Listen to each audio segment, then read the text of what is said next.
Basketball vs Basketball Game là trò chơi sử dụng công nghệ gì đó của điện thoại để điều khiển quả banh với mục đích cuối cùng là đưa nó đến mục tiêu chỉ định. Tất nhiên, với một game thuần túy để giải trí như vậy, nhà sản xuất mong muốn người chơi có những hành vi thật cụ thể khi trải nghiệm, ví dụ như mạnh mẽ, điềm đạm, thanh lịch và hài hước.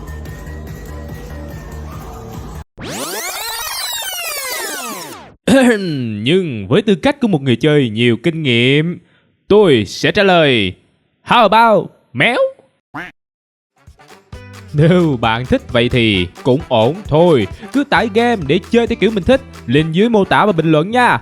Ngoài ra, nhớ ủng hộ các sản phẩm khác của Mystic Game Studio nha.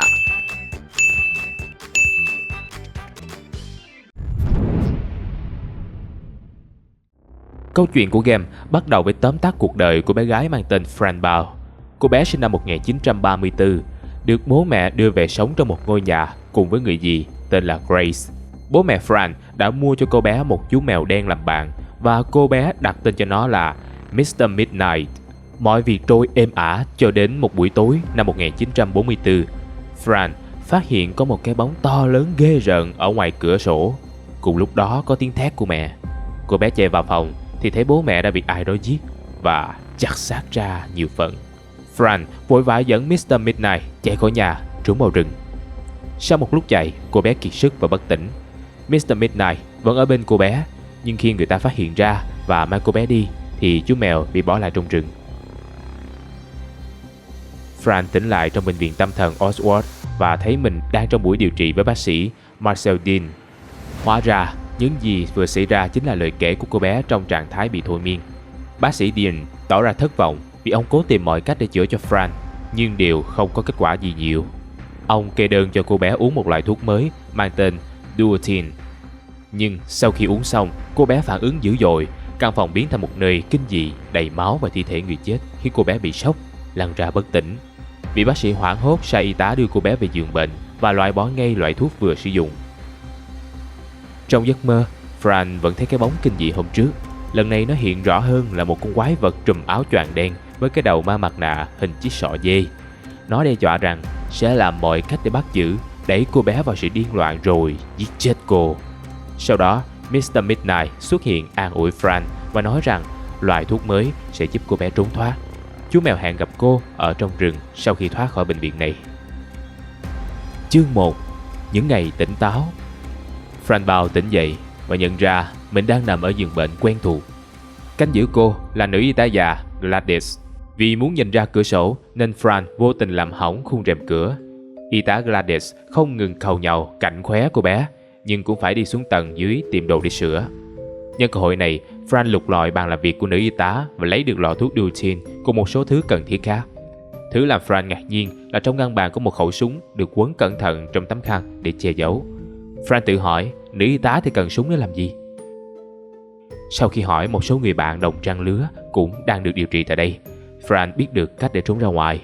Đầu tiên cô bé phải đột nhập được vào căn phòng của bác sĩ, lấy mã khóa để mở cửa màu vàng. Cánh cửa màu vàng được hiểu là cửa chính của bệnh viện dẫn ra ngoài sân. Fran cũng nhận ra rằng loại thuốc Duotine này giúp cô bé chuyển sang một cảnh giới khác. Cô bé có thể thấy được những thứ mà không ai có thể thấy, cứ như là một phiên bản dị giới của bệnh viện này vậy. Khi cô bé bước ra hành lang và uống một viên thuốc, cô thấy một bộ xương mặc áo vest lịch sự đang đứng ở đó, nhưng hắn nhanh chóng trốn xuống sàn, biến mất. Fran nhận ra chìa khóa mở cửa văn phòng bác sĩ đang được treo ở bàn bảo vệ. Gã bảo vệ tính không tốt hơn bà y tá già Gladys là mấy, liên tục buông lời miệt thị cô bé và không cho đến gần bàn bảo vệ. Fran liền nghĩ ra cách giả vờ bưng cà phê cho người bảo vệ, nhưng cố ý vấp ngã để làm ướt áo hắn ta. Gã bảo vệ bực dọc mắng mỏ Fran, nhưng cũng phải quay đi vào trong thay bộ đồng phục khác. Cô bé thừa cơ lấy trộm chìa khóa rồi nhanh chóng vào phòng của bác sĩ. Tại đây, Fran tìm được mật mã mở cửa chính, nhưng lại bị cậu bạn dưới sự điều khiển của gã sò dê đóng sập cửa lại nhốt bên trong. Fran đành phải chui đường ống thông hơi để thoát ra, nhưng cô bé lại bị ngã xuống tầng hầm. Tại đây, Fran phát hiện loại thuốc viên màu đỏ mà cô uống thực chất không phải là Duotine mà là Ectablomatin liều cao. Ai đó đã lén tráo những viên duotin vốn có màu vàng và đổ đầy lọ bằng loại ectablomatin màu đỏ. Gã sò dê vẫn tiếp tục bám theo Fran. Hắn lại xuất hiện, hù dọa như để nhắc cô bé rằng hắn sẽ không bao giờ buông tha. Fran ngất xỉu và mơ thấy Mr. Midnight hướng dẫn cô sau khi ra được bên ngoài hãy đi qua khu vườn mê cung để tìm lối thoát khỏi sân bệnh viện.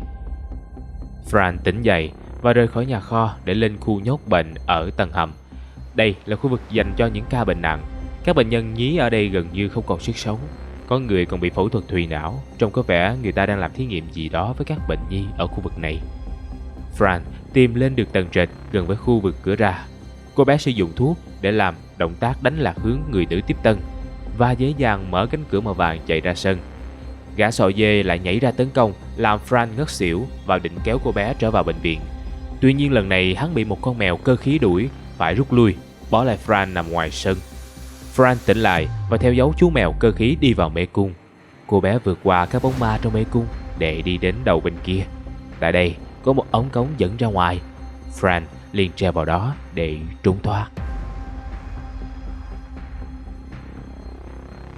Chương 2 là trong rừng vắng. Fran vui mừng vì thoát khỏi bệnh viện tâm thần và háo hức vì mình sắp gặp lại chú mèo Mr. Midnight. Tuy nhiên, trở ngại lúc này là phải tìm đường đi như thế nào. Cô bé sử dụng thuốc và thấy trong rừng có những bóng trắng phát sáng và các bóng đèn đầy ma quái. Cô bé cũng gặp một cái cây có dính đầy những chiếc đầu có tóc dài bị rối quấn vào nhánh cây.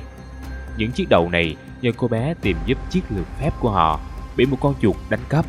Phải có chiếc lược đó chải mượt lại tóc để họ có thể thoát khỏi các nhánh cây. Fran tiếp tục đi tìm thì gặp một con kiến già khổng lồ đang nuôi một con bọ lấy thịt trông như nông dân nuôi lợn. Bác kiến già nói rằng có thấy một con mèo nhưng đã bắt và vứt cho con bọ ăn mất rồi. Fran đang òa khóc thì bác kiến đề nghị giúp giết thịt con bọ vì bác cũng đang cần thịt, nếu nhanh tay có thể cứu được con mèo ra khi nó còn sống. Tuy nhiên con bọ cũng nhận ra mình sắp bị giết thịt nên đã bỏ chạy. Theo lời gợi ý từ bác kiến, Fran vào nhà của ông bác để lấy những trái dâu rừng vốn là thức ăn yêu thích của con bọ. Nhờ có thức ăn dụ dỗ, Fran đã giết thịt được con bọ, nhưng cái thoát ra khỏi bụng nó lại là một chú chuột. Nhận ra đây cũng chính là chú chuột mà những sinh vật mắt trên cây nhắc đến, Fran yêu cầu chú chuột trả ơn cứu mạng bằng cách đưa ra chiếc lược đã lấy của những sinh vật kia. Chú chuột không còn cách nào khác để từ chối nên liền đồng ý với điều kiện Fran phải chải lông cho nó trước khi lấy lại lược. Cô bé sau khi lấy được chiếc lược quay về chỗ những sinh vật kia chải tóc cho chúng.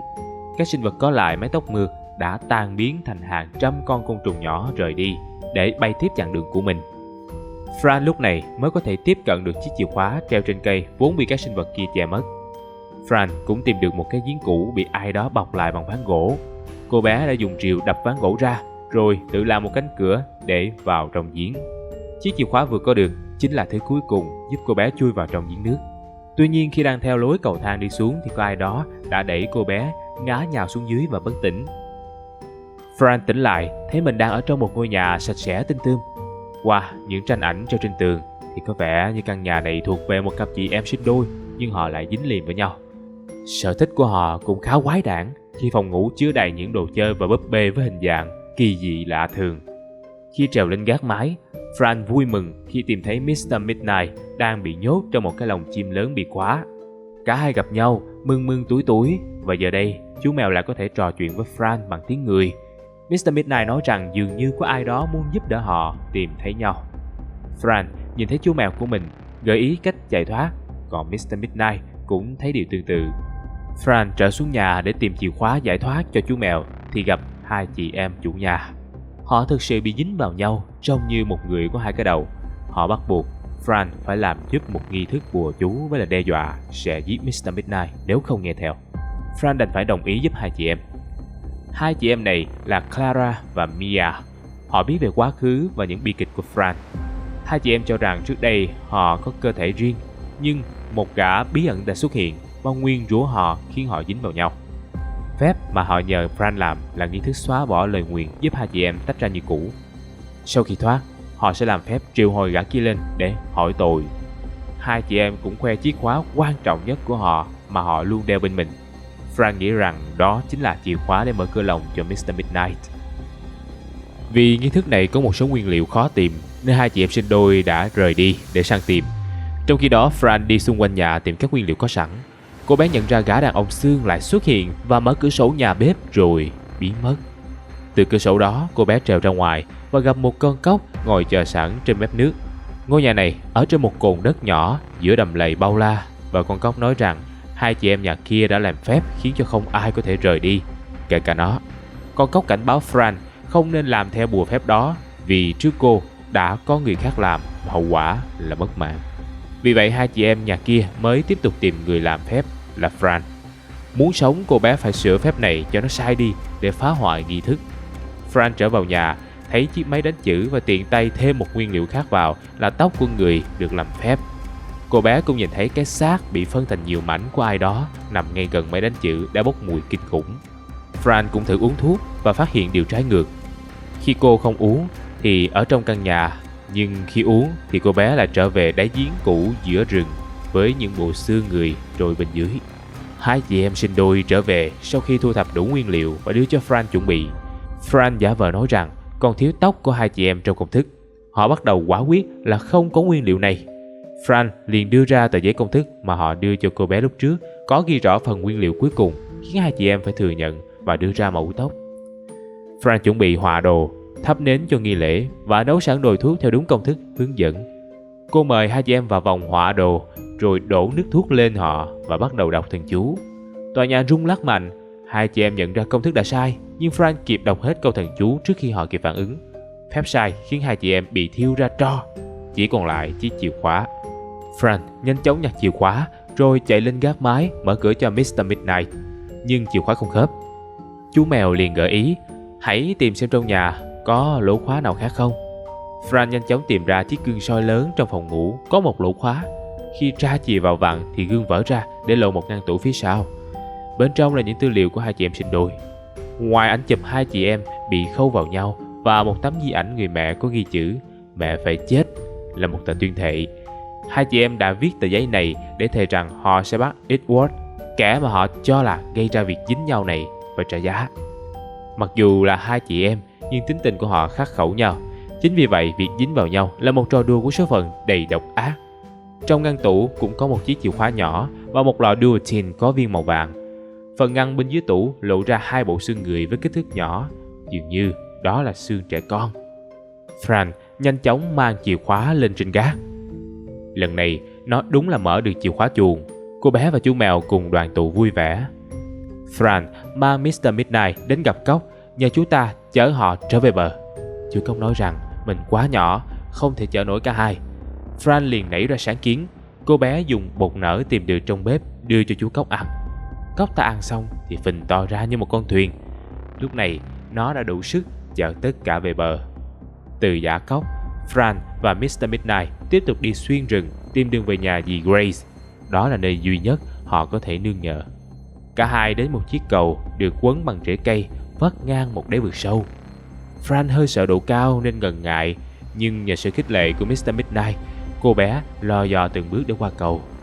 Đúng lúc này, gã sọ dê xuất hiện và làm gãy cầu khiến Fran rơi xuống dưới. Cô cố bám vào đám rễ cây còn lại và Mr. Midnight cũng cố túm lấy cô, nhưng bị hụt tay. Fran rơi xuống đáy vực khiến Mr. Midnight cũng nhảy theo. Trong khi rơi, Fran mơ thấy dì Grace đến cứu mình và an ủi mình. Tuy nhiên sau đó dì lại rời đi. Chị giải thích rằng lúc này chưa phải là thời điểm thích hợp. Bác sĩ Diane lại xuất hiện và đưa viên thuốc màu đỏ, nhưng lần này cô bé chưa kịp lấy đã bị các rễ cây lôi đi mất. Mr. Midnight tỉnh dậy không thấy Fran đâu, chỉ còn quần áo của cô bé vương vãi xung quanh. Chú mèo cất tiếng gọi nhưng không thấy ai trả lời. Nó kéo cái áo váy của Fran ra thì thấy một thân cây gỗ. Nghĩ rằng thân cây đè chết chủ nhân nên nó muốn cào nát, nhưng kỳ lạ, thân cây lại cất lên tiếng nói của Fran.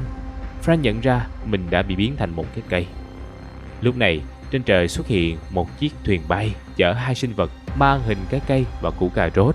Họ giống như quân lính đến dùng gậy chọc vào Fran và nói thứ ngôn ngữ kỳ lạ. Mr. Midnight phải đưa ra tấm ảnh gia đình của Fran để ra hiệu khúc cây này từng là người. Hai sinh vật có vẻ hiểu nên liền vác thân cây là Fran lên thuyền rồi cùng Mr. Midnight bay đi mất. Chương 3. Một thế giới khác. Những người rau củ đưa Fran cùng chú mèo của cô bé đến một nơi trông như cung điện và có một người cây ngồi trên ngai vàng ra dáng như thủ lĩnh. người cây này nói được ngôn ngữ của con người và tự giới thiệu tên là Zia. Ông ta làm phép cho cái cây Fran nảy ra một trái, sau đó ăn nó và biết tất cả câu chuyện của cô bé. Đổi lại, ông ta cũng nhả ra một hạt giống cho Fran ăn để cô bé có thể nghe và nói được ngôn ngữ của thế giới này. Fran bày tỏ ý muốn trở về nhà, nhưng Zia nói rằng họ không thể để cô rời khỏi thế giới này, vì nếu làm như vậy bí mật của họ sẽ bị lộ và họ sẽ bị xâm chiếm bởi những cư dân từ thế giới khác. Fran nói rằng nếu ở lại thì có khác gì cô bé đã chết đâu. Zia đã trả lời một câu đầy triết lý rằng người ta chỉ chết khi không còn tình yêu mà thôi. Khi không còn cảm nhận được yêu thương thì dù còn thở cũng chẳng khác gì cái xác biết đi. Mr. Midnight đứng ra thuyết phục Zia rằng Fran cần phải quay về nhà và vị thủ lĩnh đã chấp nhận giúp cô bé. Ông ta nói rằng đầu tiên phải phục hồi lại tay chân để Fran có thể đi lại trước đã. Sau đó tự cô bé sẽ phải tìm cách trở về. Ông chỉ có thể bày cách chứ không làm thay được. Đó là để mở cánh cổng trở về thế giới loài người, Fran cần tìm đại phù thủy trên đỉnh núi Cottram. Ông ta giữ những viên ngọc là chìa khóa để mở cửa. Zia cũng thừa nhận mình là vua và thế giới này có tên gọi là Edelstar. Đầu tiên là phục hồi chân tay cho người gỗ Fran. Nhà vua ra lệnh cho lính gác vác cô bé lên mỏm núi. Từ đây một sinh vật bay khổng lồ xuất hiện, tự giới thiệu mình là Palontras và đưa Fran về nơi ở của mình. Tại đây có một hồ nước màu hồng được Palontras giới thiệu là nước thuần khiết, có khả năng phục hồi và trị thương. Sau một hồi ngâm mình thì khúc gỗ Fran bất động đã hóa thành một người gỗ với tay và chân đầy đủ. Trong lúc ở cùng Palontras, họ đã trò chuyện và Fran biết được gã sợi dây đen tối được người ta gọi là The Terrible Black, một kẻ tà ác sống ở một thế giới khác. Fran cũng kể về một người có thể chữa thương trong thế giới của mình là bác sĩ Dian. Sau khi nghe xong, Palontras nói rằng có thể vì bác sĩ là người tốt nhưng chỉ bị ràng buộc bởi các quy tắc, nên ông ta không tin những gì nằm ngoài quy tắc hiểu biết của con người. Fran được Palontras đưa về hoàng cung và Zia cũng từ giả để đi công việc, để lại hai người bạn, một gỗ một mèo, tự đi tìm vị phù thủy quyền năng. Fran ra chợ hỏi han thì biết được núi Cottram chỉ xuất hiện vào mùa đông. Người thợ sửa đồng hồ thì giải thích rằng cô bé không cần phải đợi cả năm trời. Thời gian trong thế giới này là một khái niệm rất khác. Cô bé chỉ cần chỉnh lại cái đồng hồ chính ở cây cổ thụ là có thể đến mùa nào mình thích ngay lập tức. Hiểu ra cách vận hành của thế giới kỳ lạ này, Fran tìm được đến đỉnh núi Cottram trong mùa đông và gặp vị phù thủy quyền năng. Ông ta nói rằng mình đã giấu những viên đá đi và quên luôn chỗ giấu của chúng. Lý do là chúng chỉ có công dụng mở cửa kết giới, nhưng cửa đó vốn không bao giờ được mở, nên tốt nhất là giấu đi cho an toàn. Ông chỉ nhớ những câu hỏi gợi ý mà khi giải được thì sẽ nhớ lại đầy đủ. Fran đã từng bước giải được 4 câu hỏi và giúp vị phù thủy thực hiện các bước chuẩn bị mở lại cửa xuyên thế giới. Vị phù thủy cũng lấy lại được phép thuật và phục hồi lại cơ thể cho Fran trước khi giúp cô bé mở cửa về nhà. Fran cũng tìm hiểu được rằng có những thế giới khác nhau tồn tại song song với loài người, bao gồm thế giới bóng tối của các sinh vật bóng đen Kamalas, thế giới ánh sáng với những sinh vật biết tất cả mọi chuyện, cơ thể phát ra ánh sáng gọi là Valukas, còn lại là thế giới loài người và Edelstar. Fran cùng Mr. Midnight đã sẵn sàng quay về với thế giới loài người. Zia, Palontras và vị phù thủy đều có mặt để đưa tiễn. Palontras đưa cho cô bé một chiếc hộp bị khóa hình thù kỳ lạ làm quà tặng. Zia làm phép để lộ cánh cửa ẩn và đại phù thủy làm phép gắn cái viên đá để mở cửa. Fran cùng chú mèo của mình từ giả mọi người để trở về phía bên kia. Chương 4. Người bạn kinh dị. Trở về khu rừng cũ, Fran nhận ra đây chính là đầu bên kia của chiếc cầu mà gã The Terrible Black đã làm gãy lúc trước. Lọ thuốc Duotine bị mất nằm trên mặt đất, nhưng khi cô bé định lấy nó thì ai đó kéo sợi dây giật nó ra xa. Fran chạy theo lọ thuốc và rơi vào bãi treo, nhưng cô bé có sẵn con dao trong người nên đã cắt bẫy thoát ra được. Đúng lúc này, gã đàn ông xương từ trong bụi cây chui ra, nói rằng hắn chờ cô bé nhưng không nghĩ cô đến sớm như vậy. Hắn tự giới thiệu mình là Edward, người bạn lâu năm, cũng là người đã giúp Fran và Mr. Midnight tìm thấy nhau qua các gợi ý trong mơ. Hắn là bạn thân từ nhỏ của Fran, thường xuất hiện kể chuyện cho cô bé nghe mỗi tối. Edward cũng nói rằng vụ hai chị em sinh đôi là bị oan vì hai chị em nhà này không chấp nhận sự thật nên đã dùng hắn làm kẻ chịu tội. Edward nói rằng sẽ giúp Fran nhanh chóng về nhà và giới thiệu cỗ máy có thể bay được của hắn ta. Fran đồng ý giúp Edward tìm nguyên liệu là nước và trái dâu rừng để chạy cỗ máy. Khi mọi thứ xong xuôi, họ họ trèo lên nó và bắt đầu khởi hành. Edward cũng lý giải sơ qua về các thế giới song song. Theo đó có ít nhất 5 thế giới tồn tại song song và một nơi gọi là Ultra Reality.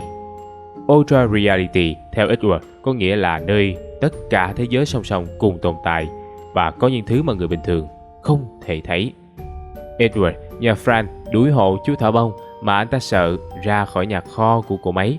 Nhưng khi cô bé đang đến chỗ chú thỏ thì hắn ta bất ngờ túm lấy Mr. Midnight lôi đi rồi khóa cửa lại. Fran phải trèo lên nóc cỗ máy rồi từ đó trèo xuống một căn phòng tối tăm khác. Đèn bất ngờ bật mở và đó là bữa tiệc sinh nhật mà Mr. Midnight và Edward dành cho Fran. Mọi người đang vui vẻ thì bất ngờ cỗ máy bị Kamalas tấn công. Mặc dù Fran cùng Edward xua đuổi thành công bọn bóng đen, nhưng cỗ máy đã hỏng và rơi xuống đất. Edward ôm lấy Fran cùng Mr. Midnight, cố che chở cho họ trước cú va chạm. Trong cơn mơ, Fran nhìn thấy Edward kể chuyện cho mình trước khi đi ngủ. Câu chuyện họ rơi xuống đất thiệt mạng được đổi bằng một câu chuyện khác và cô bé hứa sẽ không quên người bạn xương cùng thế giới phép thuật. Fran tỉnh lại trên ngọn đồi gần nhà cùng Mr. Midnight. Không có bất kỳ dấu vết nào của Edward cũng như cỗ máy của hắn ta. Cô bé buồn rầu vì nghĩ rằng người bạn của mình có thể đã không qua khỏi. Cả hai đi dần xuống nhà dì Grace nhưng nhà bị khóa cửa. Mr. Midnight nhận nhiệm vụ trèo lên tầng 2 để vào nhà bằng cửa sổ để mở trên lầu. Tuy nhiên khi đang chờ chú mèo thì Fran bị bác sĩ Dean bắt gặp. Ông ta cho rằng Mr. Midnight đã chết và những gì Fran kể chỉ là ảo giác của bệnh tâm thần. Ông bác sĩ liền ép Fran lên xe rồi lái đi. Trên đường đi, vị bác sĩ nói rằng ông nghi ngờ có âm mưu ám hại cô bé từ trại tâm thần. Ông phát hiện thuốc Dutin bị ai đó tráo và thông tin lan truyền bên ngoài cho thấy Fran đã chết trong rừng ngay sau vụ án cha mẹ cô bị giết. Thậm chí có một bức thư cho thấy nữ y tá già Gladys là một phần của âm mưu này. Vị bác sĩ cũng biết về hai chị em sinh đôi Clara và Mia Muhammad. Ông nói rằng họ bị một bác sĩ khác làm những thí nghiệm ghê rợn như khâu lại với nhau và cho uống thuốc Dutin. Khi các thí nghiệm thất bại, cặp đôi này thiệt mạng và bị giấu xác dưới đáy giếng trong rừng. Câu chuyện cho thấy Edward thật sự bị oan. Bác sĩ Dean cũng bác bỏ tất cả những gì Fran kể về cuộc phiêu lưu của mình sau khi thoát khỏi viện tâm thần. Ông cho rằng tất cả đều nằm trong đầu của cô bé mà thôi. Fran không cãi nữa vì nhớ lại lời nhận xét của Palantras. Vị bác sĩ chỉ bị trói buộc bởi hiểu biết hạn hẹp của loài người nên phủ nhận những thứ nằm ngoài những quy tắc đó. Tuy nhiên, câu nói đó đã gợi ý cho Fran và cô bé đã tự thử mình chuyển trạng thái mà không cần dùng thuốc. Fran đã làm được và nghe được câu chuyện quá khứ của bác sĩ Dean mặc dù ông ta không hề nói ra. Cô bé nhận ra mình có năng lực tự chuyển thế giới kể từ sau khi uống loại thuốc ngụy trang thành Dutin. Thuốc này, theo bác sĩ Dean, có công dụng kết nối giữa vô thức và ý thức. Riêng Fran thì hiểu rằng với mình nó mở ra Ultra Reality. Bác sĩ Dean đưa Fran đến nghĩa trang và họ cùng quật mộ gia đình Bao lên. Kết quả là quan tài của Fran chỉ có xác một con mèo và đó cũng không phải là Mr. Midnight. Fran yêu cầu bác sĩ trả mình về nhà dì Grace, nhưng khi họ vừa ra cổng nghĩa trang thì bị The Terrible Black tóm được. Bác sĩ Dean bị bắt đi mất, còn Fran cũng bị đưa vào một nơi được gọi là ngôi nhà điên loạn. Chương 5. Ngôi nhà điên loạn. Fran tỉnh dậy, thấy mình bị trói và dì Grace đứng trước mặt cô bé. Dì Grace không mở khóa xích tay chân cho cô và nói những câu khó hiểu như gọi Mr. Midnight là kẻ phản bội, là thủ phạm giết cha mẹ của Fran. Khi còn lại một mình, Fran nghĩ ra cách tự đưa mình đến một thế giới song song khác để tìm cách mở khóa. Cô bé đến một thế giới mà Fran ở đó mặc trang phục hoàn toàn khác và cũng là nhà sưu tầm chìa khóa. Với sự giúp đỡ của Fran mới, cô bé mở được cổng cho mình. Fran ở thế giới này đưa cho cô bé một tờ giấy, nói là Palantras dặn nếu gặp nhau với bản thể khác của mình thì đó chính là lúc thích hợp để giao nó ra. Fran mới bị Gladys đến đưa đi chữa bệnh, còn Fran thì bị đẩy trở về căn nhà của mình. Cô bé dùng những ghi chép trong tờ giấy để mở chiếc hộp Palantras tặng. Bên trong là thiết kế của một chiếc đồng hồ kỳ quái có thể đánh thức Mabuka. Trong lúc đi tìm nguyên liệu chế tạo, Fran nhận ra ngôi nhà của dì Grace đang trôi giữa một cõi âm dương vô định.